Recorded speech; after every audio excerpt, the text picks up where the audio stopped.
Hello, I haven't made a video in a long time, and now I'm making them with a little bit of a crustiness look going on here. But I just finished seeing Pastor Anderson, and I'm a little bit too tired to get everything together. And what I'm feeling inside, I'm feeling talkative and like I might lose this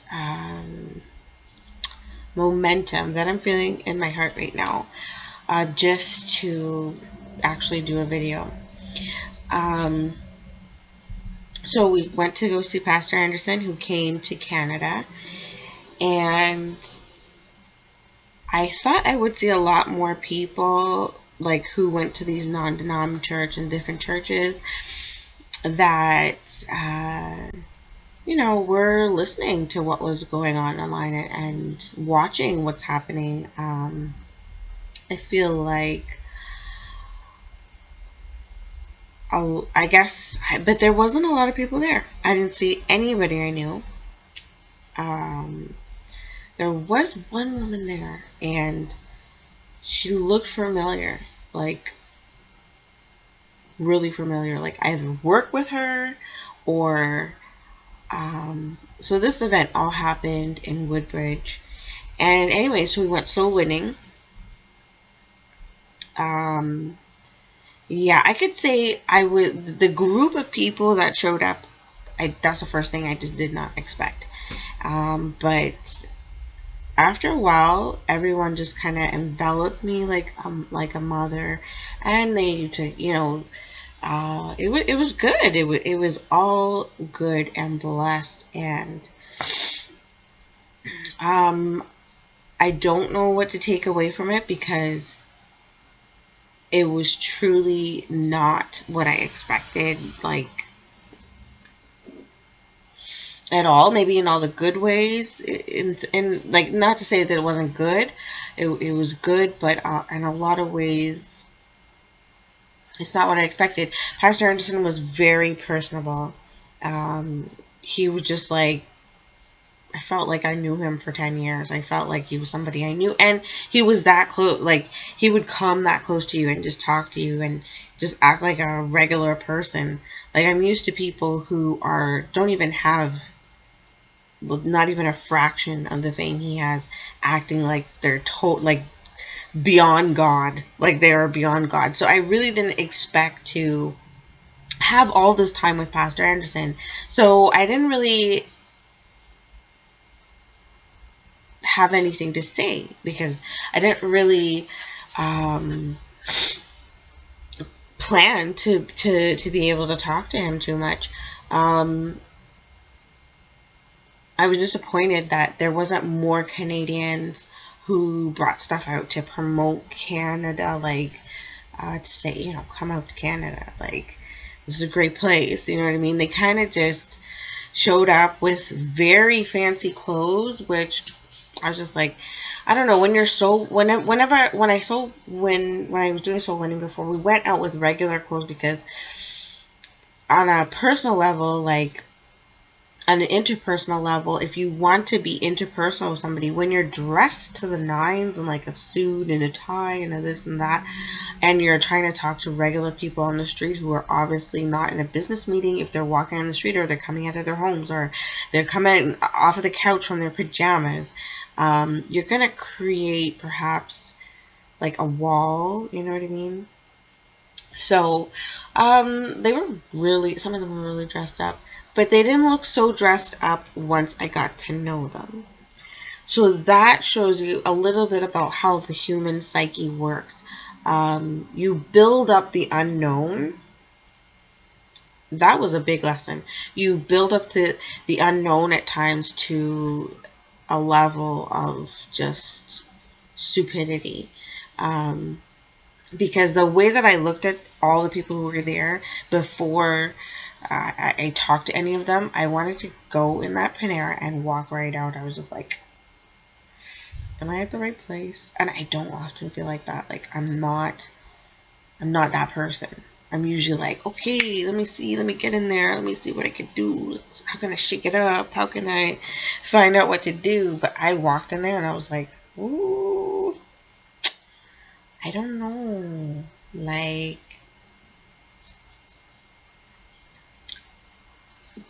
and it was very like, there wasn't very many black people there. I think there was me and another person and another other person, and I don't know, that really surprised me. Really, really, really surprised me. But that's not like a big issue at all. The thing is that it was my people there, and I guess I had to deal with a lot of like personalities that were a little bit like, I don't want to say slower, but I mean like they go at a slower pace than I do. So I found myself like, can we hurry up? Can we do this like today? Can we? In my mind, but you know, it counts to slow down. Yeah, and there was a lot of people there who, well, there wasn't a lot of people there, number one, I'll put it that way, but there were some people there, maybe a person or two, who would, a lot of these people don't go to church, and I really feel like Jesus Christ went to the synagogues all the time. Was he compromising from going to the churches?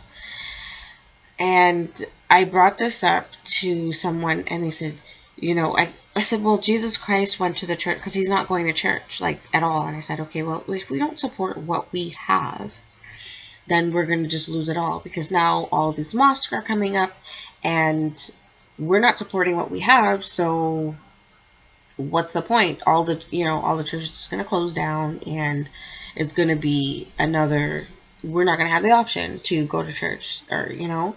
So if we can go into our churches, interact with people, get them to know who Pastor Anderson is, get them to just maybe come up to that level, that's fine. It's just like saying, oh, these kids are all stupid, so I'm not going to teach them at all. No, they don't know. They don't have the knowledge. So you need to work with them day by day. And that's what Jesus did. And what he told me was, Pastor Anderson, video 3D3, da-da-da. I was like, okay, first of all, Pastor Anderson is not God. And nobody listens to him more than I do. No, I don't think so. Because, like, I have his videos going morning, noon, and night. I sleep to Pastor Anderson preaching, okay? I'm clicking and waiting for his videos to come out before he posts them, okay? But he is not God. Jesus Christ is the one that I follow. So if anybody starts quoting Pastor Anderson and telling me go to this video, that concerns me, because you should be quoting Jesus Christ, and you should be telling me to go to verses in the Bible, but like, yeah, that is not, oh, I have some water boiling. So that concerned me, and then a lot of people just admitted that were there that they're just too lazy to go to church. I'm thinking to myself, well, did you watch the video where Pastor Anderson talks about lazy jerks? Where? And I feel I'm a person, I watch love by what you do. For me, if you are not in church, where is your love for God? So you mean to tell me on Sunday you stay home and you sleep, and you tell me that you love God? It breaks my heart. It's true. It's probably true. You probably love God even though you do nothing.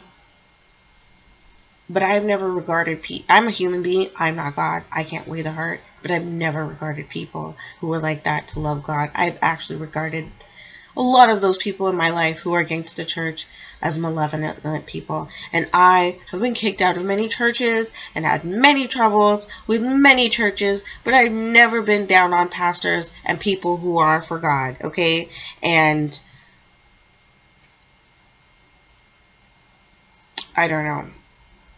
It just doesn't wash with me if you tell me you love God and you can't get up to go to church on Sunday. Like, that's basic. That's basic. That's basic. That's ground one. That's you love me. You just come and show up and have one date with me. That's ground one.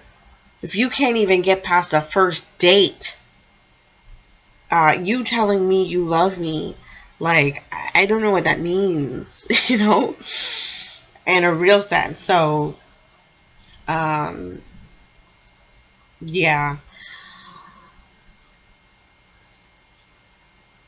The reason why I thought Pastor Anderson would have been bigger, because he has an ideology. He has an ideology that is very different, very unique, very, how do I say? He has an ideology that is very hard stance and very, it is like blatantly opposed to popular culture. Blatantly opposed to popular culture of the church. So blatantly opposed to it that he sticks out like a sore thumb. So for me, my understanding, I don't know how anybody doesn't know about him. Because when you make yourself different, you're supposed to stand out. And, you know, he's on the level of people like Jordan Peterson or whatever on social media. So I thought it would be important on philosophical level. I gotta go. Hold on one second. I got something on the stove. Oh gosh.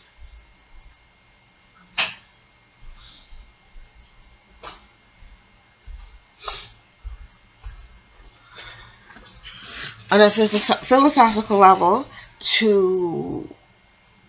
for you to bounce ideas that are changing the world. I don't know. It feels disheartening for me because I thought Pastor Anderson was changing the world. And when I look at the numbers, I'm like, is he really changing the world? It was not drones of people. But I feel like it was almost a mirage or a deception of the one of this world to discourage me.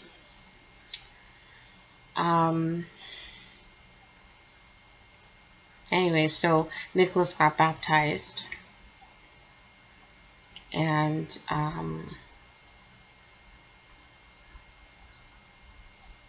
yeah, Nicholas got baptized. There was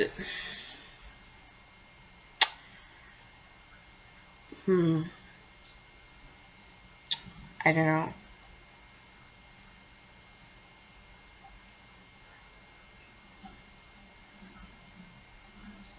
It was an interesting experience, and I still cannot make sense of it. It was such, yes, that is what I need to say. It was such an interesting experience that I do not know how to make sense of it right now.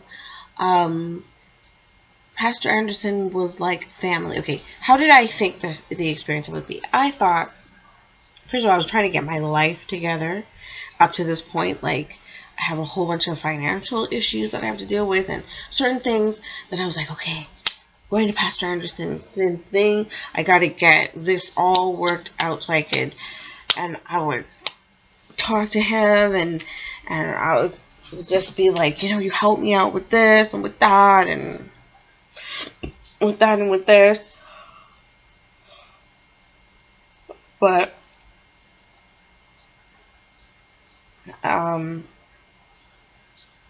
I found that what did I find? And I found it would, okay, I'm gonna admit that I felt like it would be going to a priest. That's how I thought in my mind, like, oh, you confess your sins and you say something and you have this spiritually dynamic experience. It wasn't like that at all.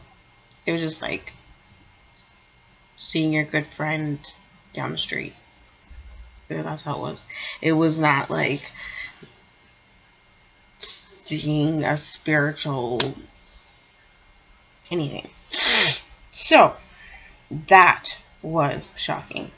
I went in, I talked to him like Nicholas. Like I would be talking to my like anybody, and I could just like give him a bag of Canada stuff, and he was there ready available for any conversation. Yeah, he was there ready available for any conversation, and that was like shocking and intimidating to me. Because you know, like when you've been dating somebody for a long time and then you're like, oh, I don't want to be boring, I gotta figure out things to say, I gotta think of something. Oh, why is there so much quietness in between us? That's kind of like where I went to in my mind, like there's so much time to say whatever you want. What do I say? And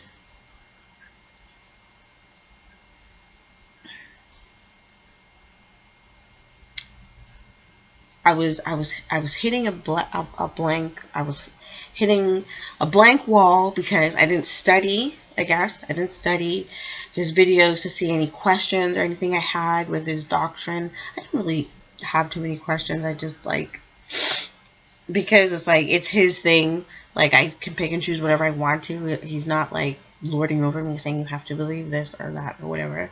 So even if I brought that up to him, it's like whatever. But unless I had an interest in changing his mind about something, but I don't really have an interest in changing his mind about anything. So yeah. And then he thought, like, how I think, so what I thought about him is he was really too accessible, and I looked at him as somebody who needed a mother. Like, usually the pastors and people like that I see somebody waiting on them hand and foot, like hand and foot.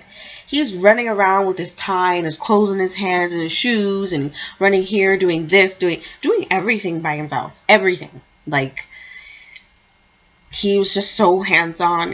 For a pastor, I could not believe he was so hands-on.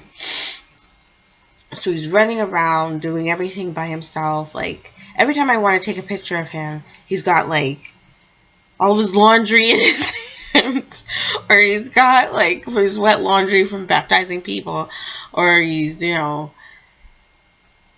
trying to eat some junk food because nobody has prepared any breakfast or anything for him. And I just thought as a pastor he would be more taken care of. There was nobody who seemed to really give it hootenanny, but you know, at least he was staying at someone's house. He wasn't paying for a hotel, I guess.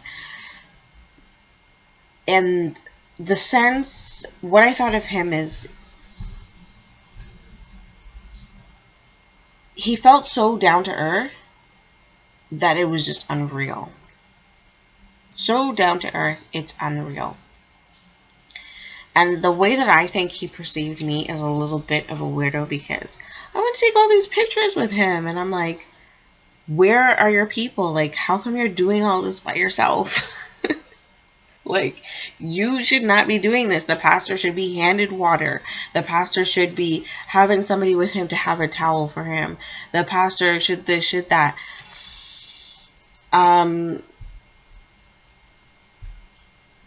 I guess when you're in these mega churches and you see these pastors be pandered to constantly, that's what you grow to expect. So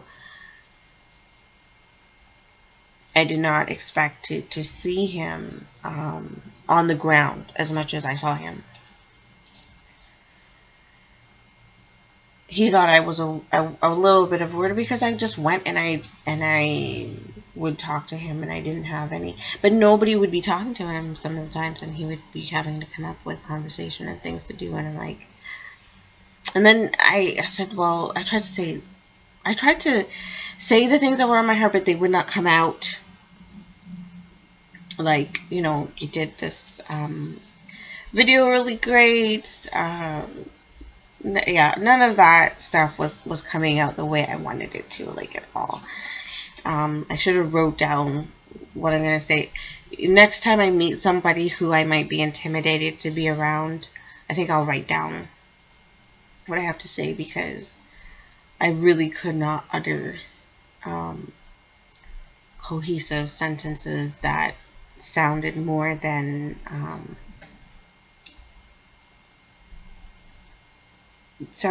praise. But though I did want to praise him, I definitely always want to leave juice for thought. So I always want to leave something that people can think about, and my speech left nothing to be desired, just like good job or great, or, you know what I mean, big terms like that, like so yeah. And I should write down, like, if I could say what I wanted to say to Pastor Anderson, what would I have said? Your messages have changed my life. I read through the Bible. I stopped doing a lot of things I was doing. I have taught a lot of children and saved a lot of children based off of your teachings. Your teachings have made me stronger. I was breaking down because there were so many issues happening in my neighborhood with the children, and I'd come home just bawling my eyes out. I felt like I had no strength, but I'd read or watch your videos, and I would feel like I have strength to do the godly thing. I guess I've never thought about how has Pastor Anderson helped me. I don't know. So anyways, it was less of a star Hollywood experience than I thought it would be. I'll say that much. He's exactly the way he is in his videos. Exactly. So it's like, I don't even have to see you. I could just watch you on the video. Moving out to Arizona is not going to happen, my people. Heat and crazy Americans. If I'm running from somebody here, I'd rather be here in a place where America's too big. You get lost, okay? You can get seriously lost. And nobody would know. Yeah, America's just way too big for me. I'm sorry. But yeah, so that's to encapsulate my experience. Even though I have not digested it as yet, whatsoever. I met a woman who I thought might be my new best friend. But we'll see where that goes. She is just amazing, amazing, amazing person. Oh, God is good. God is so good. God is so good. What do I thank God for about this trip? I thank God we got there on time. I thank God that Pastor Anderson was so accessible. I thank God that I got to give him the stuff from Canada. I thank God that I went soul winning and we won souls. I thank God that he preached a really good message, and it could have been really bad, but it was pretty awesome. I thank God I met people that I got a phone number. I'm so shy that Me getting a phone number from a girl, from anybody, from me talking to anybody is really rare. So I got a phone number. It's a girl's phone number, and we may be friends forever, I hope.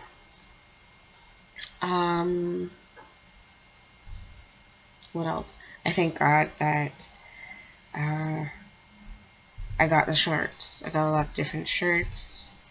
I thank God that Pastor Anderson fed everybody and took care of everybody. Like, he fed everyone breakfast and lunch. A very hearty one. I thank God that Nicholas got baptized. And I thank God that Brian had fun. I always do like 10 things. So I try not to do them in videos anymore. I usually write them down. But I will just watch this video and write it down again. And it's 25 minutes and I'm really getting nowhere, so I will stop it. But peace. If I do upload this whole video, I will take it down and do an edited version with stuff that are a lot more important. So if you do see this video up, it will be taken down shortly, because it's what I want. I want to do some old English stuff, and I think I'm doing my videos for myself because I seem to be the only one watching my videos. So on an artistic level, what I want to create, I'm doing that piecemeal. It's not what it should be, but you know, my Facebook and these things, I feel them as expression forms, and I'm a piece of work. I'm God's piece of work, and I'm trying to do something. You know what I mean? So even if this is just for me, then that's what. Then that's what I'm doing it for. I was gonna say that nobody's watching my old English videos, as nobody should be, because there isn't a lot of information in them as yet. But I'm doing them for myself, okay, if no one watches. All right, so God bless you, Michelle, for watching your own videos, and hopefully, even though you didn't get your life worked out at the meeting of Pastor Anderson, you can get your life worked out now at the meeting of Jesus every moment of your life, okay? So God bless you, and bye.